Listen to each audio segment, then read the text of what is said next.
पुलवामाचा हल्ला कधी झाला होता ती तारीख असणार. त्याच अलीकडे पलीकडे अमित शहा आले होते आणि त्यांना मी सांगितलं होतं की 2.5 वर्षाचं. ते म्हणाले ठीक आहे. त्याच्यानंतर 2-3 महिन्यांनी लोकसभा निवडणुका होत्या, त्याच्यानंतर 4-5 महिन्यांनी विधानसभा निवडणुका होत्या. त्या 4-5 महिन्याच्या काळात देवेंद्र मुख्यमंत्री होते. मला म्हणाले की उद्धवजी तुम्ही आदित्यने तोपर्यंत विधानसभा लढवण्याचा निर्णय घेतला होता, आधी लोकसभेच्या वेळेला विधानसभेचा विचारच केला नव्हता. मला देवेंद्र म्हणाले म्हणजे कसा कोपराला गुळ लावतात ते बघा. मला म्हणाले उद्धवजी मी काय करतो, आदित्यला चांगला ग्रूम करतो म्हणजे चांगला तयार करतो, मग 2.5 वर्षानंतर त्याला आपण मुख्यमंत्री करू. म्हटलं अहो काहीतरी त्याच्या डोक्यात घालू नका, लहान आहे तो, त्याला पहिलं आमदार म्हणून तो त्याची कारकीर्द सुरू करतोय, तुम्ही त्याला तयार नक्की करा, पण लगेच मुख्यमंत्रीपद वगैरे डोक्यात काही घालू नका.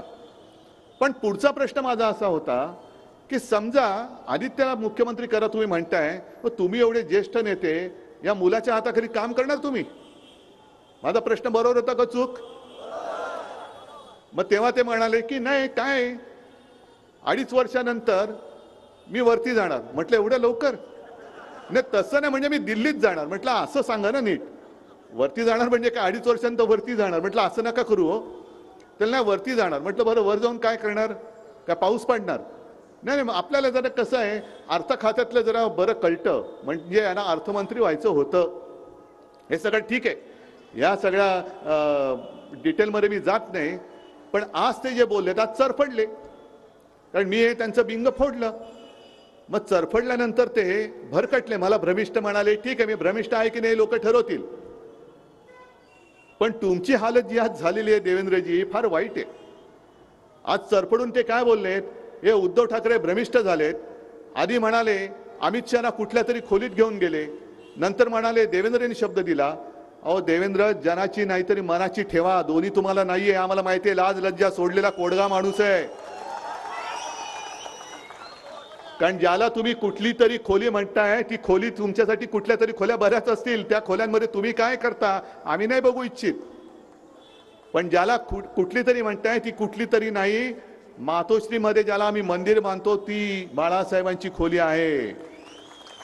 आणि त्याच खोलीत अमित शहा नाक रगडायला आले होते बाळासाहेबांच्या फोटो समोर, तीच ती खोली. आणि त्या खोलीत अमित शहानी तुम्हाला नो एंट्री केली होती, मी नाही. अमित शहानी सांगितले होते तू बाहेर बस, तू बाहेर बस, 2 मोठी माणसं बोलतायत, तू बाहेर बस. मग तुम्हाला माहिती पण नाही. आणि त्याच खोलीमध्ये अटलजी आले होते, अडवाणीजी आले होते, राजनाथजी आले होते, प्रमोदजी यायचे, गोपीनाथजी यायचे, पण तुम्हाला तुमच्या नेत्यांनी बाहेर बस सांगितलं होतं, मी नव्हतं.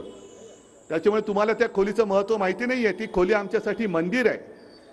आणि तिला तुम्ही नालायक माणसा तू कुठली तरी खोली म्हणतोस. होय, मी आज मुद्दामून नालायक म्हणतोय, कोडगा म्हणतोय, कारण माझ्या भावना या त्या बाळासाहेबांच्या खोलीबद्दल या अत्यंत संवेदनशील आहेतच.